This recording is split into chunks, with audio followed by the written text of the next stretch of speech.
And welcome to Pro Baseball Today here on SportsGrid. The second half of the baseball season is underway. I'm Craig Mish. Along with Tom Vecchio, we've got the very latest going around Major League Baseball as we approach the trade deadline and the month of August and then the sprint toward the postseason and the end of the season, Tom. And hope you had a good little All-Star break. Home Run Derby was fun. All-Star Game was a little bit of a drag, but I thought Philadelphia did a good job putting on a nice show. Yes, certainly a good show for the city. The stadium looked great. I thought it was a good event for the most part. We are quickly approaching the trade deadline. We've kind of been alluding to this over the past few shows. What are we going to see at the trade deadline? We don't know who's going to be buyers or sellers. But what we talked about a week ago, Craig, seems to be completely different compared to what we're going to be talking about now with all these teams rising and falling. And I assume it's going to be very different in just a week from now. So we got a lot to get into. Yeah, it doesn't seem like anything is really imminent with so many teams still alive, especially in the American League. 2 or 3 teams basically could be sellers in the National League the same. So there's really nothing to add for the next couple of weeks. But let's kind of go through it here. And one of those teams that we would have guessed when we last left you a week ago would have been sellers, all of a sudden maybe become buyers. Tom, that are the Boston Red Sox, who have been on an absolute tear. They went into Sunday winning 12 games in a row. So if you think about it, when you and I were here last Sunday, this was, somewhere around the 8 mark or 7 mark. And the week before that, they were several games under 500. But now they're back in the playoff mix. And quite frankly, I'm shocked. I did not see this coming. I thought, like the Giants and like the Mets, the Red Sox were just doomed for this poor season. But it seemed like talent did prevail in this case. And Boston at least is back in it. I don't know how far they'll go. Right. When we were talking about this a week ago and we were at, 7, 8 games, I was like, okay, that's great. They surging into the All-Star break. That's great to see. But on the other side of the All-Star break, they're going to be facing the Rays. Now, granted, they're at home. They're taking on the Rays. Okay, it's a 4-game series. I think they would get 2 out of that. But going into Sunday, they've already won 3 straight against the Rays. So they are surging up the standings. They vaulted themselves into a wild card spot. And when we were looking at a team that could be trading away Chapman, Sonny Gray, Contreras, who did say he wants to end his career in Boston, Duran really doesn't have any trade value at this point. They can at least trade 3 or 4 of those players. Now it looks like they're in a spot that they're going to compete, and they may actually want to be acquiring assets at the deadline to try and bolster their chances for the postseason. Things have changed dramatically for just one team, and we could see this across the entire league from team to team, which we'll certainly get into. Yeah, and that's the dynamic here, that Boston helped themselves, maybe hurt some other teams in the process, jumping back in, specifically in the division. Baltimore has been kind of hanging around. Toronto's been hanging around, but now Boston is surging. Meanwhile, the Tigers have to figure out what they're going to do in a couple of weeks. A lot of different reports out there, but at this point, I'm not willing to close the book on anything at this point, Tom, because if you think about it, what's stopping Detroit from winning 6 or 7 in a row right now? Nothing. So I'm going to guess they're going to take Skubal right to that deadline in August, right to the final minute, and then make their decision as far as what to do. This is just a weird deadline, Tom. I just don't think that there's a lot of clarity right now. And by the way, I know we want action and we want trades, but we also have to put our GM's hat on for a minute here. And if you're the Tigers, why would you do anything right now? If Boston can win 12 in a row, why can't we?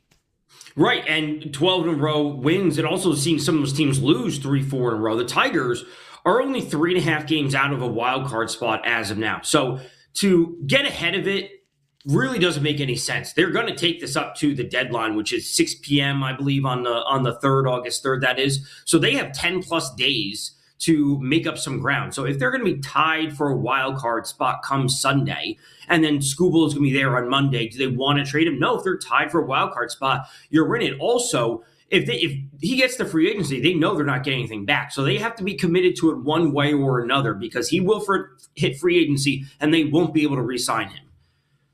Meanwhile, I know that they're calling it maybe the Freddie Peralta sweepstakes, but are there really sweepstakes when the pitcher may not even crack the rotation for another team? I don't know what happened to Freddie Peralta, Tom, but look, maybe it is the Brewers that have the secret sauce to fix him at some point. I know they just lost Woodruff for the rest of the season, but I got to tell you, Tom, I have my concerns here. I look, there aren't going to be a lot of guys out there, and he does play for a team that probably is going to trade him. Do you think that a change of scenery maybe helps Peralta? Because this season has been, it hasn't been a disaster, but would Peralta even pitch on a postseason team in their rotation? I don't know. It's a great question. Here's what think of the situation and seeing that the Brewers have emerged, as a suitor for Peralta. The Mets can't trade him to the Brewers. They can trade him to literally anyone else but the Brewers. You can't trade away young assets to get this player back that should have been a frontline starter, have a failed season, and then immediately trade him right back to the team that you got him from. People are going to say, oh, the Brewers got Freddie Peralta for free. They got assets back from the Mets the first time. And sure, the Brewers are going to have to send something back to the Mets. But optically, you can't trade him back to the same team you just got him from. Trade him to the Phillies. The Phillies need a starter. Would he be a frontline starter in the Phillies? Absolutely not. I would say trade him to a division rival before you trade him back to the team you just got him from. Trade him to anyone else but the Brewers. Meanwhile, the Mets have to make decisions on other players. We've heard some names thrown around as far as keepers for the future. Clearly Juan Soto, Benj, Ewing, Scott, McClain. Lindor's name was not mentioned, and so that has led to some speculation, Tom, that maybe he would be moved. But naturally, by the way, I think Lindor in the last 10 years, one of the best shortstops in the game, period. But a lot of injuries have caught up to him, and with the money that he's owed, and with him playing so little, look, if Lindor was having a great year, saddled with this contract, Tom, I think the Mets could find a way out. But I know that they're not going to say his name, but how can he even be traded at this point? He hasn't played. It's a great question. Bichette's name isn't mentioned there as well. And I know Bichette has a series of opt-outs or whatever it is over the course of the career, the career contract that he has signed with the Mets. But those are the right list of names to have, at least as a starting point for the Mets. Those are young players, your top pitcher that you're going to have, moving forward over the next few years. But they need to have as many conversations as they possibly can with other teams about anyone that's not on that list. Because if they can get any type of assets back for Freddie Peralta, they want to trade him to the Texas Rangers, who he's not going to be a frontline starter, but he could be a depth guy for them. They need a little bit of pitching help. They lost Jack Leiter for a bit. Mackenzie Gore has been great. Kumar Rocker's been on down. They need a little bit of depth pitching. Could they get one prospect back for Freddie Peralta? Sure. The Braves need some help. Do they want to trade him? No, but anyone that's not on the list, the Mets need to start making phone calls and start taking any phone call they can. Yeah, I have a feeling Tom and I are going to be doing this almost exact show next Sunday because so little clarity right now. But there is clarity, at least on one team. I will say that the Angels are not going to win anything this year. I'll tell you my signal that I see from this, Tom. You tell me if I'm wrong here. Now, Reed Detmers' deal is coming up with the Angels. Of course, he's been there a number of years. But for them to be interested in moving Jose Soriano tells me maybe this is a reset completely. Now, I know Soriano has overachieved, especially overachieved in the first couple of months of the season. And by the way, Tom, who's making these moves? Is it John Mozeliak? He's the interim GM. The Angels just keep on mystifying me, man. I mean, yes, could they make moves? Yes, could they keep players? I got no clue on them. Yeah, they should be trading them. I wonder why Mike Trout's name is not on that list, that they should be making every player available. And what I'll continue to say is, in half jest and push back on you saying it's going to be a complete reset. Reset from what? When you've already been one of the worst teams of the past 5, 6, 7, 8 years, and you had Trout and Ohtani, you didn't do anything with them. You're not resetting for much. So make everyone available on the list. If Trout doesn't want to be traded, he needs to come out and say that. He needs to say that I want to spend my entire career with the Angels, and credit to him for doing that. But he has a chance to win, and everyone's going to want to point to him going to the Phillies. Disappointing for me to see the Cincinnati Reds as sellers, but that's kind of where they are, Tom. I thought the Reds would be in this from beginning to end. I mean, they just extended Chase Burns, and I mean, you look at the talent. They have talent on this team, and they have, to me, one of the elite managers in baseball, too, in Terry Francona, but it's been a disaster this season. Suarez expiring contract, Singer expiring contract, Stevenson, hard to trade a catcher at the end of the season. Nathaniel Lowe, he was a one-year deal and not much there, too. But Suarez will probably be on the move again and play for, his 10th team in 5 years, something like that? Yeah, I was hopeful for the Reds. I spoke to you at the beginning of the season. I'm very hopeful on Sal Stewart, but I think all these players should be moved. And it's an easy answer. The Reds aren't that far away from being back to where they were last year, but a few moves and get them ready for next year. Yeah, I would agree. We'll be back with more pro baseball today here on this Sunday. Stay with us here on Sports Grid. We'll have some hardball talk coming up next. Don't go away.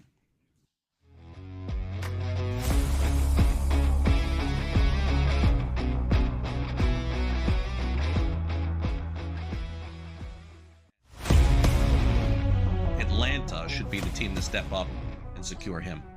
Yeah, Atlanta's really interesting because they're much further down the list at only 8% right now on Call Sheet. But this is a team that has constantly come up in terms of GMs thinking, or the reports suggesting that GMs are thinking that Atlanta Braves are the dark horse team to kind of swoop in there and get Skubal, and that's going to be something that we should pay attention to. Pro Baseball Today, only on SportsGrid. This is the third time he's been medically checked. Even the refs coming over. He's like, dude, like come on. Like after every sort of play in front of the net, the kind of goal he's done. Yeah. He's like, on stop the jumping. Turf. He's on the turf, like you said, like he's like driving off the top rope. Look at him here again. I give him credit. He's freaking fearless.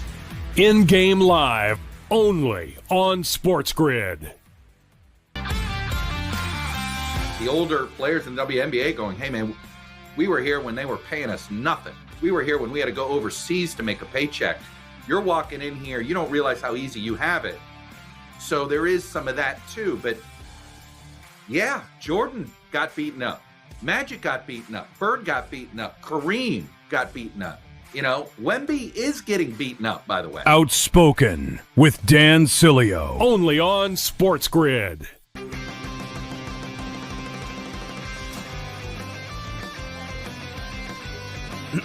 Class is in session. Today, let's talk about the teaser.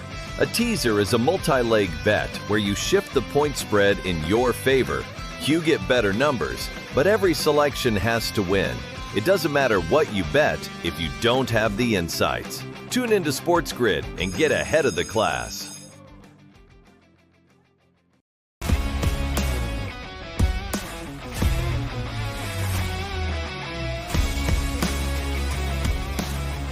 Welcome back to Pro Baseball Today here on SportsGrid. I'm Craig Mish along with Tom Vecchio, as we got you here every 2 hours, every Sunday, getting you ready for the week ahead. But before we get ahead, let's take a look at the week back. Not a lot of action, of course, because no baseball Monday, Tuesday, or Wednesday, and just one game on Thursday. But Tom, really the highlight of the week in baseball, without a doubt, was Jordan Walker winning the Home Run Derby on Monday night. Cool, calm, collected, and smooth with that swing. It looked very early on that he'd be a contender. But I probably, Tom, honestly, would have went and I was on the air, but I definitely went 3 or 4 deep without even considering that this guy would win the Home Run Derby. But certainly he has come of age this season. He's an all-star. He's had a great year. I think if you point to why the Cardinals are as good this season, I think he's a big reason why. Do you think that Walker, who probably will be back to defend his title, I'm guessing next season at Wrigley Field, do you think that this is a coming-of-age season for him? Are you buying what you're seeing? I am, and I don't want to go as far to say oh, this is super heartwarming story, but it is, because Walker was a highly touted prospect. He comes up the Cardinals, immense struggles, and that's putting it lightly. They're sending him up and down, up and down. He can't get his footing. He's supposed to be this cornerstone piece that the Cardinals are going to build around. And so a part of me always wants to say the path to success for young prospects across all sports is never linear. Right, some prospects come in and they're amazing right from the jump. They're going to win Rookie of the Year and they look great and they're the franchise player from the start. Walker didn't take that route. So to see him have this success and finally get to this, somewhat of a national stage and win the Home Run Derby, I think that's just a credit to the Cardinals and the staff saying we're going to believe in him. It's not going to be easy. It's not going to take a short amount of time. It's going to be long and years of sending him up and down. But he finally figured it out, and that's awesome to see. Yeah, 2 solid years of Walker just trying to figure it out, and then seemingly has figured it out now. We'll see how the Cardinals do with about 60 or some odd games to go in the season. Walker and J.J. Weatherholt offensively have done a fantastic job carrying them. So that was the Home Run Derby, and now let's talk about the All-Star Game, Tom. If you watch the first 5 minutes of that Home Run Derby, what you noticed is looked like it was a great stream, looked like it was going to be a lot of fun. Then we got the numbers, and the numbers say it was the least watched Derby since 2003. The only reason why I can think that this exists is because it was on Netflix. I can't think of anything else possible because it was very exciting start to finish. And look, here's the thing is that, first of all, a lot of money's coming into Major League Baseball. So I would ask you, Tom, do they really care what the ratings are if they're getting all this money? And then the second part of this is that when you hold a streaming event of this magnitude, as opposed to putting it on over-the-air TV, I think you have to recognize that this is going to happen in year one. But I think what happens in year two is that you see the numbers come back up because everyone realizes it is on Netflix. I mean, for us, it's very easy. We knew the Home Run Derby was on Netflix. We put it on. But how about 50% of the country who are just like casual tuners in trying to find it? They don't have subs, and then they're out. I personally am not worried about this at all. Baseball got paid a lot. They took a shot with Netflix. I could see them doing it again next season and even doing more. Eventually, you have to grow this to streaming options. That's where we're headed. Right, and this always happens. And the same thing happened, if I remember correctly, with Netflix when they first had the Christmas Day NFL games. Like, oh, lowest viewership. It's like, well, it's not apples to apples. It's apples to oranges. When you have a new platform, essentially, you have a new spot that people need to go to find this. It's not just going to be on Fox as it has been for however many straight years. So to see that it's the lowest, well, it's the highest that it's ever been on streaming. Like, I could also flip on the other side of the coin, like, oh, it's the highest they've ever had on streaming because this is the first year. So it's obviously a bit of clickbaity headlines, whatever you want to call it. Next year, I expect it to improve. There will be more promotion. There'll be more this, more that, and then it'll be, rolling the ball, down the hill that much faster. So I see this as essentially a non-issue. If it's low next year, then we can start to have the conversation of, are they promoting it properly, and then go from there. Sure. And by the way, nobody has a contract for next year either, but the Home Run Derby will be at Wrigley Field. I would expect a lot of folks to be tuning into that. Meanwhile, the All-Star Game had their best viewership in a decade, and the game was the worst I've seen in a really, really long time, Tom. Like, I was trying to think back at worse All-Star games that I've watched in the last 10, 20 years. I don't know. Like, I mean, honestly, these anonymous World Cup games were just so much better than the All-Star game, even 0-0. First inning score, then like nothing for 2 hours. Look, the reality is, Tom, I'm sure you watched the game. First pitch came in, guys swung. Next batter, first pitch came in, guys. This was just going on all game long. Everyone wanted to get out of there. The answer to this and why the All-Star game stunk, to me, is pretty simple.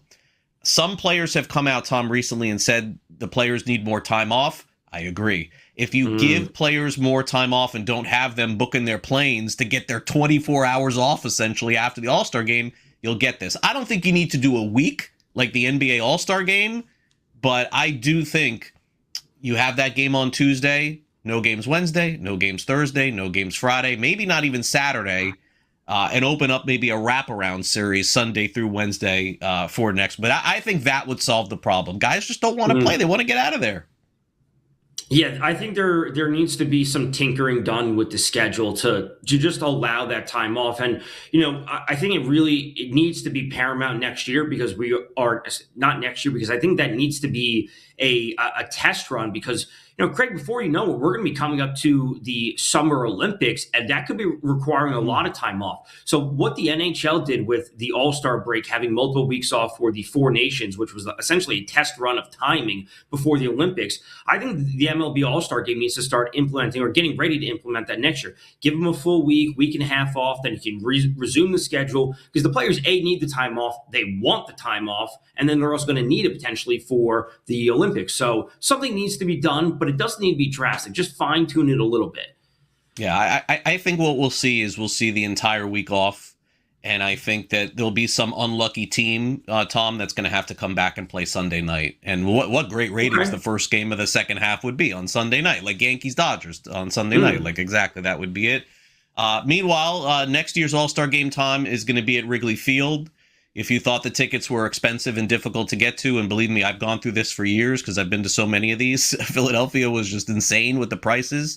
Get ready. When you only have 26,000 people allowed in a ballpark for an event like this, this is going to be not just a 4-figure number for a ticket. I think it's going to be higher than that. It should be a lot of fun, especially if the wind is blowing out, too, on Monday night. And it's also how many years since Wrigley has last had an All-Star game. That I simply just don't know. And then also, when's the next time Wrigley's going to have it?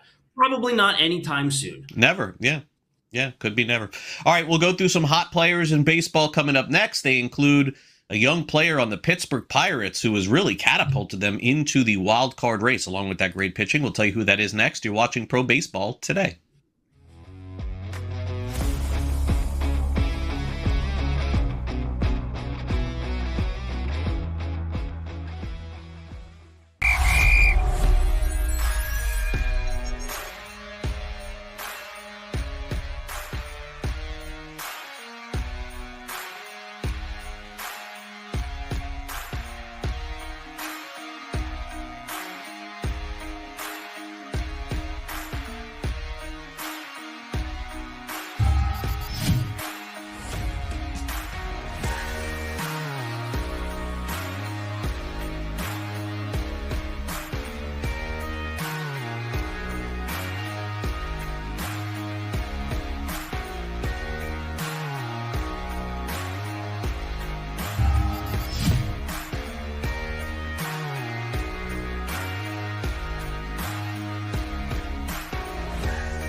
Welcome back to Pro Baseball Today here on SportsGrid. Let's go through some of the hot players in the game right now as we head into next week. Tom, let's start off with the Pittsburgh Pirates. They're just kind of hanging around in this wild card race. Look, they got a chance here, Tom, to go for it. I don't know if they will or not, but this is as close as they've been in years. One of the reasons is they brought up this kid, Esmeralyn Valdez, and he's hitting over 300 with 11 home runs. And Tom, every day you look up and he hits another home run. Like, this is an incredible story. You know, they signed Ryan O'Hearn to a 2-year deal. I questioned it. I didn't think that was a great deal, paying him all that money. It's worked out. He's been good too. Pirates pitching is pretty good. But Valdez, let's give him credit. What a fantastic find he has been. I don't know that he's going to outduel Sal Stewart for Rookie of the Year, but man, what an incredible month and a half, 2 months here. Yeah, the Pirates certainly found a winning option with Valdez here, and you know they are and have been willing to take swings on some veteran players and then mix and match them with some younger players.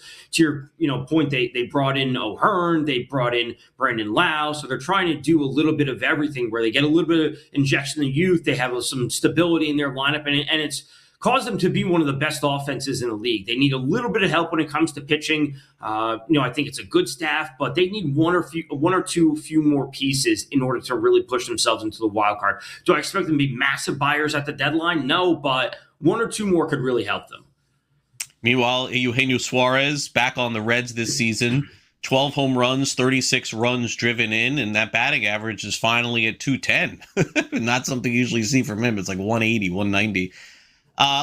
Suarez, Tom, is on the back nine, and if you trade for somebody like this, what are you thinking? You're thinking, can we catch lightning in a bottle? Can this guy put together like a month of really strong baseball? Because it's really a boom or bust type player, but nothing to lose here, and he plays a pretty solid defense, so I expect him to be on another team on August 3rd. I would expect the same, and ultimately, if they could platoon him with someone at third base, so he doesn't have to be an everyday player. He can come off the bench during the postseason and be a solid, threatening bat to hit a home run. I think that is the kind of ideal situation where he can hit further down in the lineup. You could use him as a pinch hitter, but he should absolutely be on a different team come August 5th. Sandy Alcantara of the Marlins has been leading their rotation, certainly with the recent struggles of Max Meyer, who was an all-star. He's had a hard time recently, but Sandy has really picked it up. And I think when you win a Cy Young Award, Tom, you're kind of held to that standard, and everyone just expects that to be. And I know it's been a couple of years since he's looked like that, but maybe this is it, because he's looked as good as he did when he won that Cy Young back in 2022. Yeah, and couple that with an injury, a very long injury that causes you to miss a year. I've always been of the belief, or more often than not recently, I think when a pitcher comes back that first year, I'm willing to write off. You miss a full year, you come back, I'm willing to wait till that second year that he's fully back to truly get into form. And that's what we've seen develop. Like it was a slow start for him after the injury, and now he's returning back to form. So there's always been rumors, as you know, Craig, with whether or not he's going to be traded. But this is the spot for the Marlins to acquire at the deadline and push for the wild card. Yeah, he's going to be with the Marlins this season. He's not going anywhere. Meanwhile, how about this story? Jake Bennett, Tom, who saw this one coming? 20 innings pitched, an ERA under 1. You look at some of the reasons why Boston has been on such a tear here. Bennett has been one of those reasons. And it's not just him. I mean, it's been Abreu, Rafaela. A lot of guys have come through. But if you win 12 games in a row, you got to look at some pitchers, and he's been one of them. Yeah, shout out to Jake Bennett, certainly helping my NFBC high-stakes team. So I am a big fan of him, albeit over a short period of time. But, this is sometimes what teams need in order to push for the postseason and win 12 straight games, as we have seen for the Red Sox, where it's a young guy that they got to call up because maybe of an injury or someone else isn't performing, and you take a shot on him, and he's hot. And is he going to be this good over the entire season or his entire career? Of course not, but you can catch lightning in a bottle for 6-8 weeks, and that can really propel you into a postseason spot. Yeah, it's definitely been a great run here for Boston, Tom. But do you think that the Red Sox, like we talk about hot players, hot teams, do you think that the Red Sox run here is legit? I understand that they're not going to win 25 games in a row, and at some point they're going to lose 3-4 in a row. We know that again. Have they put themselves back in a playoff position for you? I'm not sure. I'm still a little bit skeptical. I'm a little bit skeptical as well, but sometimes that doesn't matter. If you're hot at the right time, you're hot at the right time, and winning games is all that matters. So whether they go, I'm not going to say 0-12 over their next 12, but if they fall back down to earth and are going 6-6, they're still going to be fighting for a wild card spot, and that's really what the fans want to see, and that's really the most important thing when it comes to their postseason chances. Would agree. All right, coming up next, we'll answer some fan questions. Or we're calling it our mid-season mailbag, but meanwhile, we're 100 games into this baseball season. So it's like our 2/3 of the way through. We'll have it for you next. Don't go away.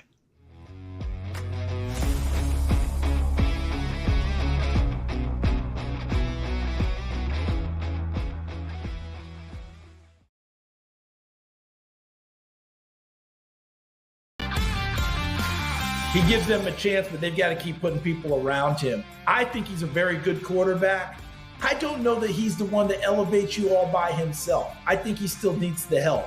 Excellent player, perfect guy to lead your organization, perfect place for it. And by the way, I'd start him from day one. I wouldn't waste any time on it. But got to put pieces around him, and John Spytek has already started doing that.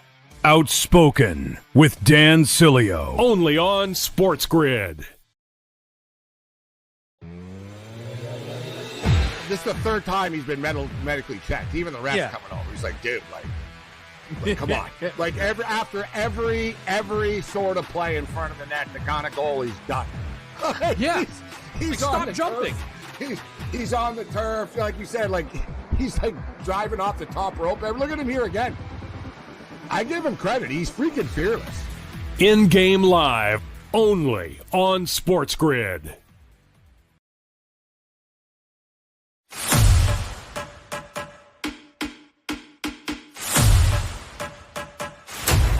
Are you ready for el verano más futbolero de tu vida?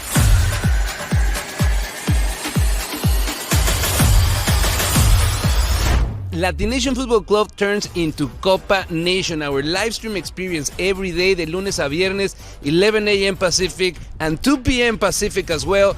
Checking in after the games. In that slot between games, we got you, my friend. We're going to have celebrities, legends of the game, content creators, and a bunch of our friends that are going to keep you entertained and informed, letting you know what's happening all across the 3 countries that are going to be experiencing this crazy football tournament. Don't miss it. Copa Nation right here on Latin Nation every day. Check it out.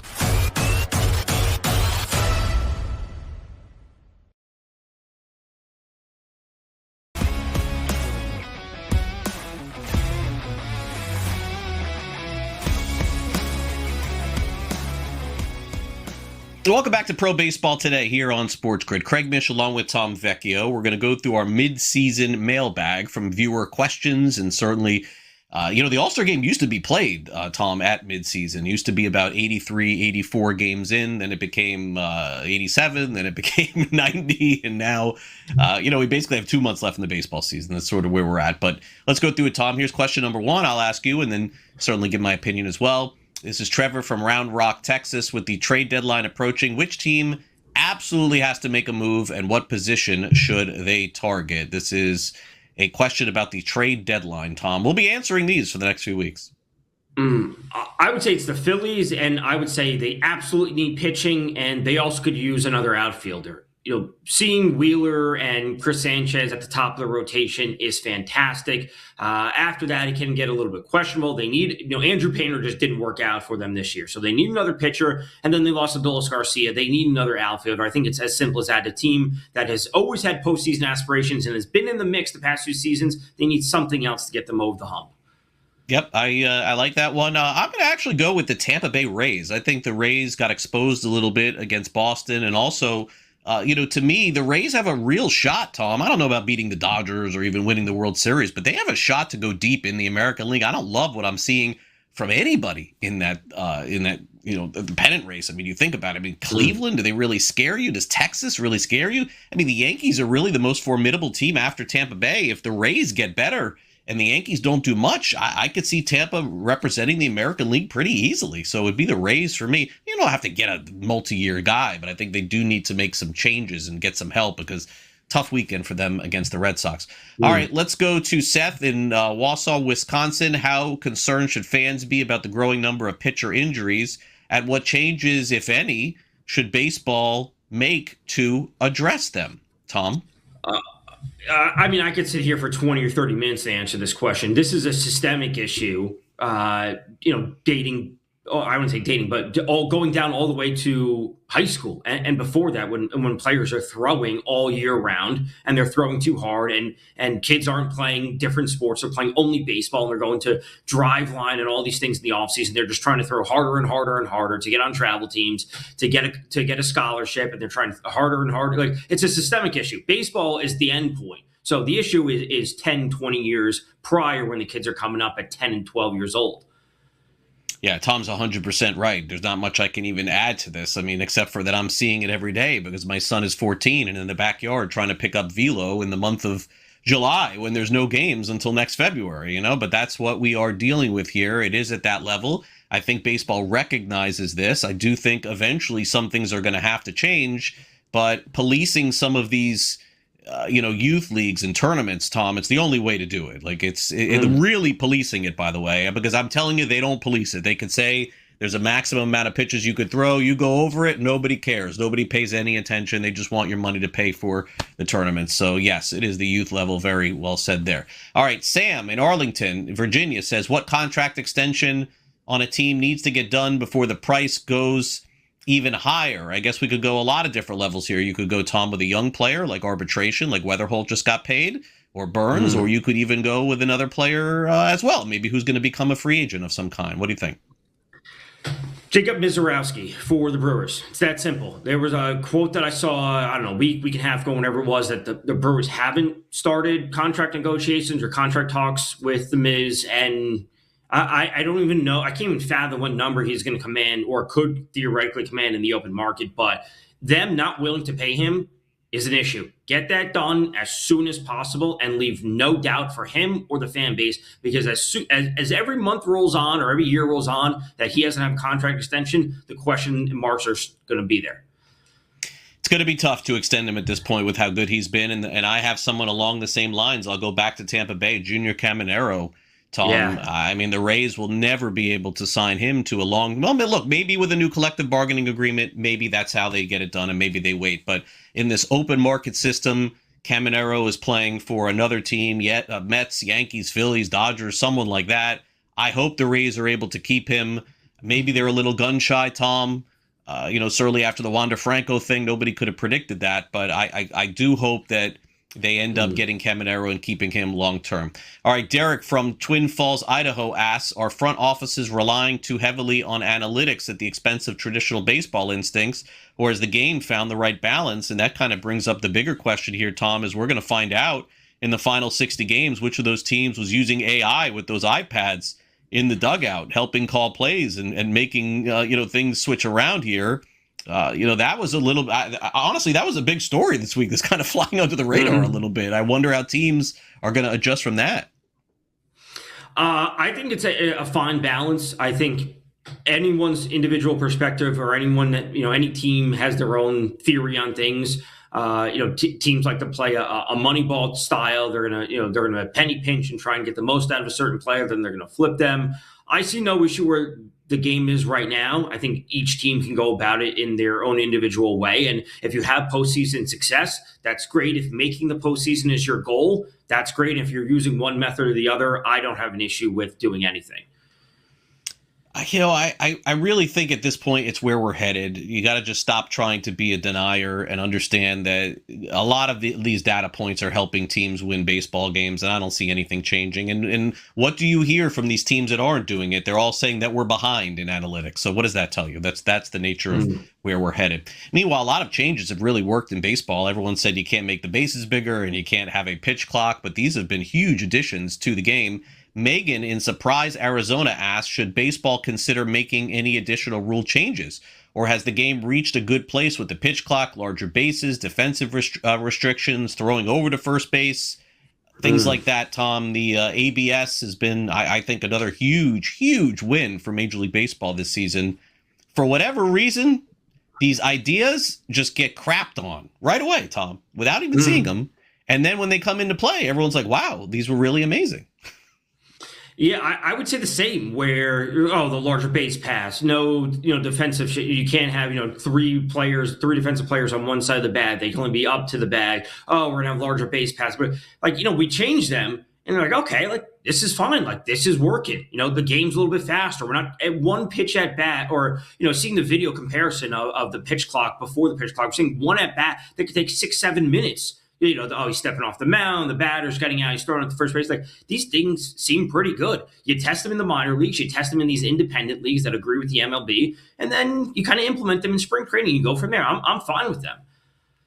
Yeah, and again, if the game can be better, then do it. Look, home run derby, we thought maybe that wouldn't be as good. It ended up being just as good, if not better. And so baseball's think tank has done a really good job, I think, over the last several years making all of these changes.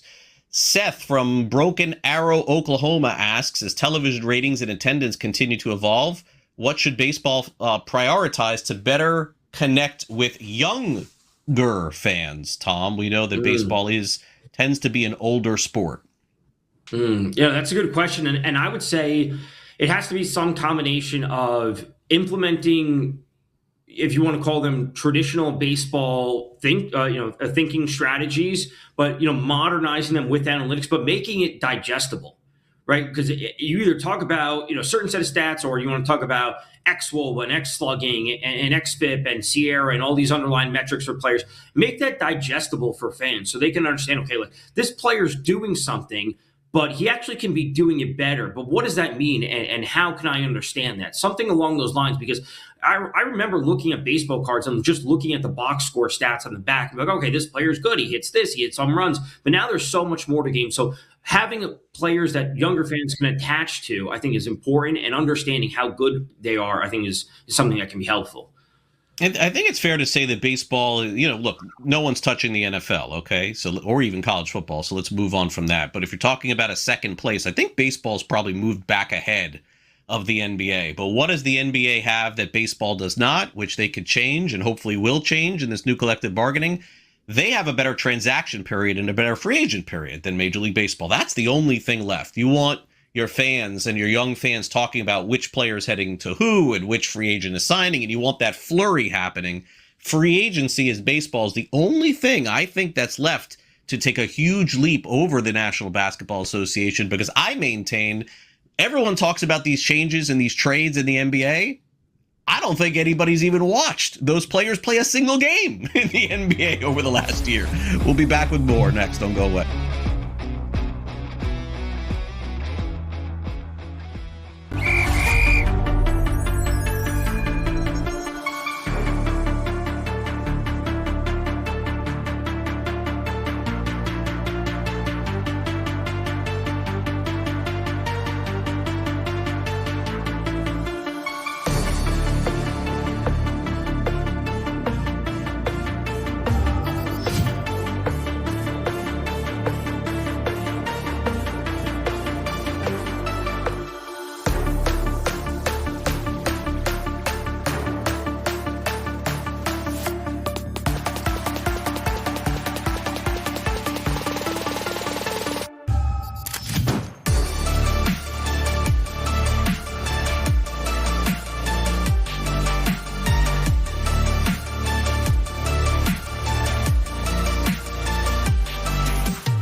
Well, as Tom and I discussed, one of the stories of the week was Major League Baseball determining that teams can no longer use AI in the dugout, artificial intelligence, however they're using it, whether it's ChatGPT or Claude or some other open AI. They've outlawed the use of league-provided dugout iPads to access AI.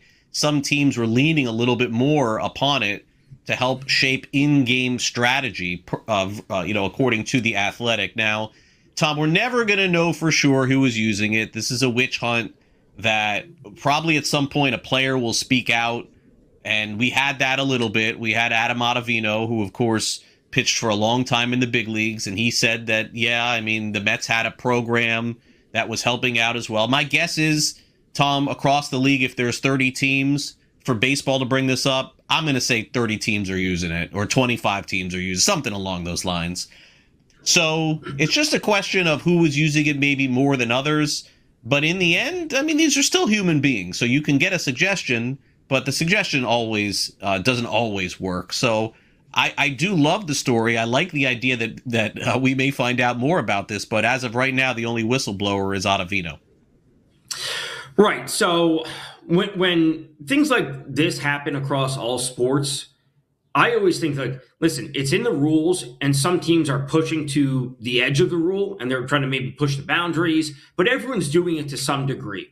And obviously, we're never going to get all the details from this, Craig. I think you and I would agree that we're never to find out everything about every team that was doing. But when it says, to help the hitters identify pitchers, it's like, I can go on Baseball Savant and do that. I could just go to a website and use Baseball Savant and look at a pitcher and his pitch mix and look at his velocity year to year and look what his more spin rate and look what he's been doing over the last X amount of innings. I can find that. So if I can find that, the degree that the MLB teams can do that, I think, is through the roof. But ultimately, how much does that help? If he's throwing a fastball 40% of the time and a curveball the other 40% of the time, you generally know what's going to happen. So you still have to go out there and execute on it. So every team's doing it. I don't really have an issue with it. Make a rule or don't and move on from it. Now, Andy Green, who's the interim manager of the Mets, when the Mets were poked about this early in the week, he responded to these comments made by the former pitcher, saying that I don't think it does us any good to talk about what everyone says publicly. From my perspective, what I said just remains true. We remain compliant with everything that baseball is asked to do. So certainly if the Mets were using AI, it's not really working because the Mets have been horrible all season long. At least that's my opinion there. All right. Now, the same thing I'll say real quick, which is absolutely true, is hilarious. When a pitcher gives up like 3, 4, 5 runs in an inning, and then the ump comes out and checks his glove for foreign substance, he probably wasn't cheating because he's getting blasted on the mound. The Mets, if they're cheating, they're doing it wrong. Yeah, and AI is not going to get everything right. It's an incredible tool. I use it every day. I'm sure everybody uses it now every day. If you don't, you're missing out. But and it could very well help you in the scope of a Major League Baseball game, obviously, if teams are using it. But in the end, I just don't think that this changes all that much. It just makes teams have to work a little bit harder and a little bit smarter. Meanwhile, the New York Yankees did not get a great update on Aaron Judge. He will not resume baseball activities. So this means a longer period of time. This should come as no surprise, Tom. Look, a couple of months ago, they were throwing out a doctor who had specialized in thoracic outlet surgery. Now, I'm not going to speculate on that because I don't know what this injury is. But if Judge is not able to start baseball activities, we could be looking at weeks again. I think that, honestly, Tom, the Yankees would be lucky to have him back this season and in the postseason. Obviously, something's drastically wrong here. Right. They cleared him of the thoracic outlet syndrome earlier in the year, right when he went on the IL. To me, this seems like an intercostal muscle injury, and this is just my pure speculation. But, a muscle between the ribs, it's not the actual rib itself. That just helps with the, plays with the oblique and obviously with the turning, with the swing. And Judge has a very powerful swing, so he needs that to be at 100%. So it's just going to be another waiting period until we get the next update, when he can resume, when he can start running, throwing, hitting, and go from there. Yeah, and do you think, Tom, as it pertains to the Yankees, not having, Judge there is one thing, but, their postseason performer, even though he hasn't done much during the regular season the last few years, is Giancarlo Stanton. If they don't have either of these guys, I can't imagine them rolling into the postseason with the team that they have. I think they would probably have to add something. They would have to add something, and ultimately you're talking about, even if they do add something, could he get Judge back? Is he going to only DH? You don't want him diving on the field and stretching out and hurting his rib more. How does the team, composition look at that point? But ultimately, the team ceiling at that point is what? Win one postseason series and then you lose the next one. Like, that's ultimately what it comes down to. Let's go to another potential trade here. Let's move over to the San Diego Padres and Mason Miller, who seems to be like the meme of this Porsche sitting in the house that's like the decrepit house. I mean, they've got the best relief pitcher in baseball. They traded everybody to get him. I don't know that they even have anything left to trade for. We know that the Padres are going to get uber aggressive at the deadline, Tom, because they do every year. I don't like what I see from San Diego. I think Arizona may be better than San Diego this season. They definitely can pitch and they definitely can get outs. And if they get to the end of the game, great. But they haven't hit all year. Machado is really not busted out of his funk. Tatis took him a long time to get going. Would they even consider doing this? I mean, Miller moved again, Tom? Doesn't really make a lot of sense to me. It doesn't make any sense to me, considering what they gave up to get him. If they were to trade him, I don't think that would be the only move that they would do, because you can't just trade him and say, okay, we're going to give up the best aspect of our team, because again, the pitching staff, the starters are not good. The offense is terrible. They're one of the worst scoring offenses in the league. The best thing that they have on the team is the bullpen with Mason Miller. So if you give him up, you have to trade everything else and then kind of reset and go from there, because ultimately competing with the Diamondbacks and the Giants are the biggest two issues. They're not going to compete with the Dodgers. And the Diamondbacks look pretty good enough to actually give them some fits. So you'd have to make more moves by the Padres to reset for the next few years. Generally, Arizona is an active team every trade deadline. So I do wonder if they would be in on some players too. And they seem, I know their lineup isn't great 7 through 9, but they have okay pitching. They have a pretty good lineup. They're about a 500 team, and that's exactly what they were a few years ago. They got hot. They went to the World Series. Meanwhile, the Phillies are one of those teams that could be in on Mason Miller. They lost Brad Keller, but this is like apples and oranges. These are like two different planets, Mason Miller and Brad Keller. I don't tie these two together at all. But the Phillies, Tom, every year they add a guy. They added David Robertson. They added Duran. A few years ago, they added Kimbrel. We know the Phillies just going to add a bullpen piece. This seems like a lot, though, to go for. It would be a haul to get Mason Miller back and all, like, multiple, 3-4 of the top prospects that the Phillies have in their system just to even wet the whistle of the Padres. All right, we'll take a quick break and wrap up this hour of Pro Baseball Today next.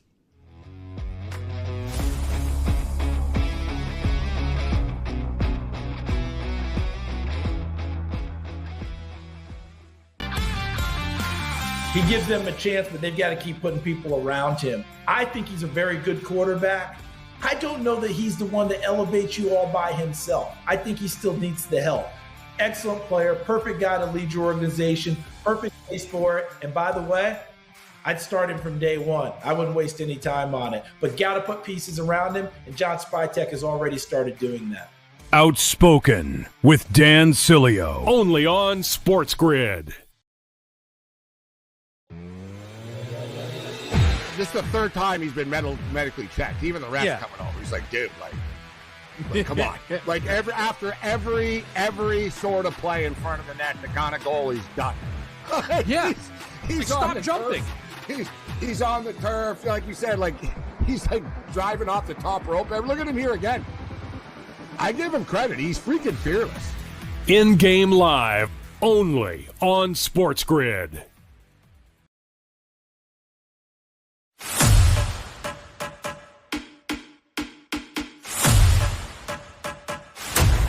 Are you ready for el verano más futbolero de tu vida?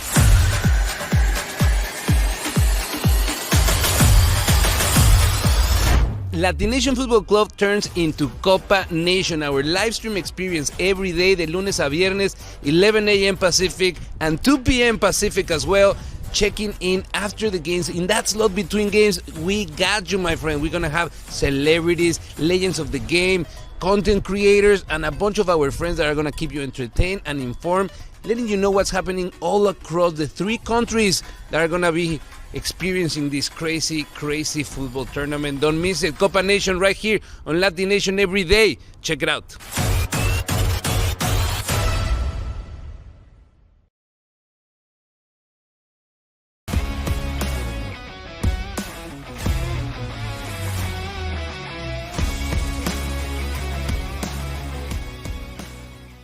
Welcome back to Pro Baseball Today here on Sports Grid as we head toward another week of baseball. We are less than 2 weeks away now from Major League Baseball's trade deadline. It feels like we will do this show again next week and probably we'll have this. Like everyone thinks that by next week we'll have a lot more clarity. Tom, I don't know the answer to that. Like I get asked obviously a lot of questions about the Marlins and the Braves are in it. The Phillies are in it. I mean, you have a harder. This is why the trade deadline is going to be so tough, Tom. You have a harder time figuring out who's out of it as opposed to who's in it. Like the Blue Jays, are they in it? Or are they out? Are the Orioles, are they in? Are they out? Are the Twins? The Twins have been right there with like this mash unit of a team. Are they in or are they out? I got the Giants right now, clear out. I got the Mets right now, Tom, clear out. I got the Rockies. I got the A's. Can you go further? The Angels. I got the Angels. That's five. That's five teams out of 30. Right. Oh, the Royals too. Yeah. Okay, so that's 6. I don't know if you put the Athletics in there. They're 7.5 out yes, of the wild I did. card Yes, spot. yes. Okay, so Athletics, Royals, Angels, Giants, Mets, Rockies. Maybe you want to put the Reds in there. But to your point, we're talking about 6, 7 teams at most. And that's it. And that's it. And we have multiple teams that are all within 3, like overcome what we've seen from the Red Sox or the Orioles went on a little bit of a win streak. 3 games out is nothing, Craig. We're talking about one series. You sweep a series, and then the team that you're chasing loses 2 or 3. All of a sudden, hang on, we're a game back of the wild card. That can change everything. Yeah, I mean, just look at last September. The Guardians won 10 games in a row to overtake the Tigers, and they ended up winning the division. I mean, everyone is begging me, what are the Marlins going to do? What is this? I mean, you don't know anything. Look, do I think that you know something by the end of next week? I think I do think we'll have a little bit more clarity, but not completely. Like, you probably will not have clarity until August 1st. It's just the truth and the nature of it. Now, one of those teams is the Angels, and the Angels certainly would trade anything, probably not, held down at this point, but they don't have a lot of bullpen guys to trade. Look at their save leaders this season. My gosh, Jordan Romano, 4. Kirby Yates, I didn't even realize he was on the Angels. He's got 3. Ryan Zefferjohn has 2. And Romano's I know Romano's bounced around the league the last few years. It's crazy how good he was, and then all of a sudden just fell off. And this is what happens to closers. They just, throw too hard for a couple of years, Tom, and then that's it. Look, no one expected the Angels to have Troy Percival back there or even Kenley Jansen a few years ago, but this has just been a tough year getting outs for them in the 9th. Yeah, I would say for the Angels, it's as simple as I assume what you're alluding to. If it's not nailed down, get rid of it, right? Like trade it away. They have no bullpen help that they could possibly get, or give to another team that would possibly get from them. But it's going to be Reed Detmers, it's going to be Jose Soriano, it's going to be someone else, maybe a hitter. I don't know if an opposing team wants someone like a Jorge Soler that has some postseason success, a little bit of power, get him into a lineup as a DH only. I don't know what it is, but make some moves, get some assets in. Do you think that, to me, the most disappointing part of the last couple of weeks, same division, by the way, remember, Tom, just a couple of weeks ago, we were looking at look, I never thought the A's were going to make it, but the possibility of them maybe being 500 earlier this week, they fired their pitching coach who had been with the organization for, I believe, almost 20 years. Is it his fault that they can't get any outs in Sacramento? It's like looking at the Rockies pitching coach midway through the season and saying, we got to fire him too. I mean, do they not realize that the altitude, they're not hitting the ball. That's their own problem, but of course they're not going to be able to pitch there at that altitude. It's the altitude. It's also the park, just because there's no help. That it's so open, they're not getting help from the wind to kind of suppress things. It's obviously exaggerating things to the highest degree. When I saw that, it was right before the All-Star break, if I remember correctly, when they fired him. I saw that, like, okay, yeah, but like to what end? Like, what is that going to accomplish? Like, it's just going to disrupt the flow of the pitching staff and the comfortability and the, familiarity, whatever you want to call it. Like, you get rid of them, like, okay, like, unless they start winning, then nothing matters. And if they have some dramatic change, then you say, okay, then that was the issue. But if they don't, it's like, okay, you just move on to the next guy. Yeah, they have a beautiful stadium coming in a couple of years. I do have some concerns that altitude there in Las Vegas is going to be similar. Now, look, they're going to do a lot of studies, and that ballpark will be built differently than any other ballpark we've ever seen. It's going to be probably the nicest ballpark in the history of baseball, by the way, that they're building out there, very similar to what the Raiders did. But baseball and football are 2 different sports, and they got to make sure that they're not building this thing like a Coors Field. not that they could have done anything about that when they built Coors, but no pitcher is going to sign with that club if they know that they can't get outs, Tom. This has been going on for years in Colorado. I mean, every year it happens. Like some guy, like this year's guy, I think, Tom, was Michael Lorenzen, right? He thought, let me take a few bucks to go pitch there. Look at this. He's having a horrendous season. It's like his career is going to end there. Yeah, I would say a little bit of extra foul territory in Las Vegas Stadium. Get some easy outs on pop-ups that would be foul balls. Keep them in play like the old Coliseum at Oakland. Do a little bit you can to help the pitchers. All right, we'll take a break and come back and preview the week ahead next on Pro Baseball Today.